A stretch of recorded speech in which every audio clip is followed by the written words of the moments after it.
എല്ലാവർക്കും നമസ്കാരം. എല്ലാവരും സുഖമായിട്ടിരിക്കുന്ന വിചാരിക്കുന്നു. എല്ലാവരും സുഖമായിട്ടിരിക്കട്ടെ. ഞാനൊരു ആളെ പരിചയപ്പെടുത്തി തരാം കേട്ടോ, കാണിച്ചു തരാം. സത്തേ എന്തൊക്കെ പണി. ഇതാരാന്നറിയോ?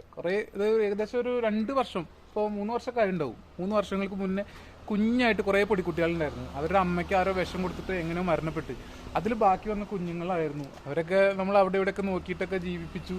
കുറേ ആൾക്കാർ അഡോപ്ഷൻ പോയി. അതിലൊരു പെൺകുഞ്ഞ്, ആരും കൊണ്ടുപോകാത്തൊരു പെൺകുഞ്ഞിനെ അഡോപ്ഷൻ എടുത്ത് എനിക്ക് അറിയുന്ന ഒരു ചേച്ചിയായിരുന്നു കേട്ടോ. അങ്ങനെ ഞാൻ പറഞ്ഞു എപ്പോഴും നമ്മൾ പെൺകുഞ്ഞിനെ അഡോപ്ഷൻ എടുക്കണം എന്ന് പറഞ്ഞു. ഇപ്പോഴും ഇത്ര വർഷമായി ആ പെൺകുഞ്ഞിനെ അവർ സംരക്ഷിക്കുന്നുണ്ട്. ഇപ്പം ഞാൻ വരാൻ കാരണം ഇപ്പം ഇന്ന് ഹോസ്പിറ്റലിൽ അവൾക്ക് സ്കിൻ ഡിസീസ് ആയിട്ട് കുറച്ച് പ്രശ്നങ്ങളുണ്ട്, താരം പോലെ. അപ്പോൾ കുറേ ദിവസമായി ഞാൻ ഹോസ്പിറ്റലിൽ കൊണ്ടുപോകാമെന്ന് പറഞ്ഞിട്ട് ഇങ്ങനെ ചേച്ചീനെ ഇങ്ങനെ പറ്റിക്കില്ല, എനിക്ക് പോകാൻ പറ്റാത്ത സാഹചര്യം നിങ്ങൾക്ക് അറിയാലോ. ഇന്ന് ഞാൻ കുഞ്ഞിനടുത്ത് ആശുപത്രിക്ക് വന്നാണ്, നമ്മുടെ ആശുപത്രി കേട്ടോ. അങ്ങനെ മരുന്ന് കഴുതി തന്നിട്ടുണ്ട്, ഇനി കൊണ്ടാക്കണം. എനിക്ക് പറയാനുള്ളത്, പെൺകുഞ്ഞുങ്ങളെ വളർത്താൻ താല്പര്യമില്ല. അയ്യോ പെൺകുഞ്ഞ് എന്തിനാണ്, മെയിൽ മതി എന്ന് പറഞ്ഞത്.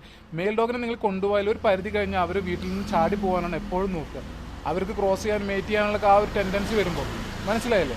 അപ്പോൾ ഫീമെയിൽ ആകുമ്പോൾ നമ്മളെ വീട്ടിൽ നിൽക്കുമ്പോൾ ഒരു 4 മാസം കഴിഞ്ഞാൽ അവരെ വന്ധീകരിച്ച് കഴിഞ്ഞാൽ പിന്നെ സേഫാണ്, ഒരു കുഴപ്പമില്ല. അതുമായി ബന്ധപ്പെട്ട ഒരു പ്രശ്നങ്ങളും നമുക്ക് ഉണ്ടാകാൻ പോകുന്നില്ല.